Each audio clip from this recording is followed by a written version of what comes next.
Howdy. News from Finland. Science geology. A series of nocturnal ice quakes kept residents awake in Oulu in January. 26 earthquakes in 7 hours. The densest series of so-called ice quakes in history was measured in Oulu's Talvikangalla, maybe, in January, reports New Scientist. So that's translated by Google, so don't blame me for translating. For the translation, for the pronunciation or whatsoever, you can blame me, but on January the 6th, 26 ice quakes were measured in 7 hours at Talvikangas, probably. According to the data collected by the Geological Research Center, GTK. GTK's specialist researchers Jarkko Okkonen told about the discovery at a meeting at the European Union of Geosciences in April. According to the newspaper, the residents of Talvikangas were woken up in the middle of the night by a loud bang that came from under the ground. The series of earthquakes started at 4 in the morning and ended at 11. So-called ICEQUAKES and their consequences have been reported in the Oulu region several times in the last 10 years. But the series of earthquakes in January is the first from which GTK researchers have been able to collect seismic data. New Scientist writes.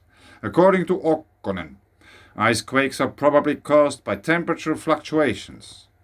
If the temperature fluctuates on either side of zero, it causes the snow to melt, which wets the soil. If the temperature drops significantly after that, ice quakes can occur. When refreezing in the soil, the water expands and can cause cracks in, for example, road surfaces and other infrastructures, including buildings. The concern is that as climate change increases weather variability and extreme events, the frequency of ice quakes will also increase. If climate change is the driver of ice earthquakes, it can have effects on Arctic and subarctic regions, says Okkonen. For example, cracks in airports and roads can be expensive to repair. Okkonen says that he and his working group are currently building modeling that can predict the areas most prone to ice earthquakes and monitor the number of ice earthquakes. The research can possibly show whether a connection can be drawn between the number of ice earthquakes and global warming. More on the subject at New Science website. If you go there, you have to make an account and stuff, so. But anyway, this is all I was able to read until now. I have been busy with other things than just watching my phone all the time. But we are talking about a region which is called Oulu. I don't know if they are talking about the city of Oulu. Oulu.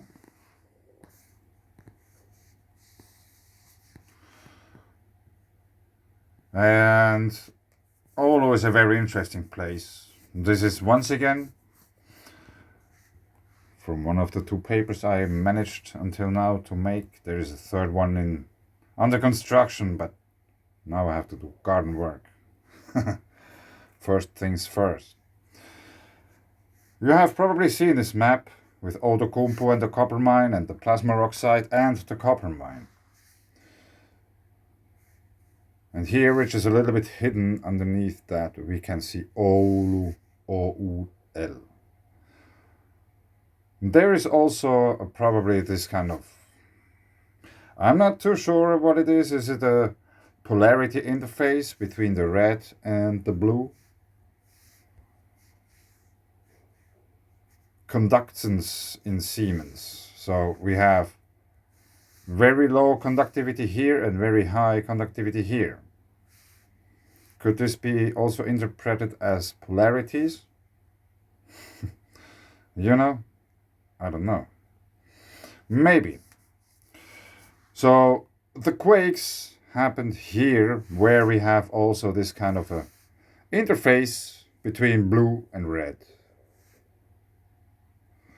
And they are talking about these quakes, and maybe I have to check out some space weather from back in January or something. Maybe there is something interesting to find, because I have seen with my own eyes in August, when there has been a surprise geomagnetic storm, a solar wind stream hit Earth's magnetic field on August 7. At first, the stream velocity was low, but during the day it sped up to about more than 600 kilometers per second.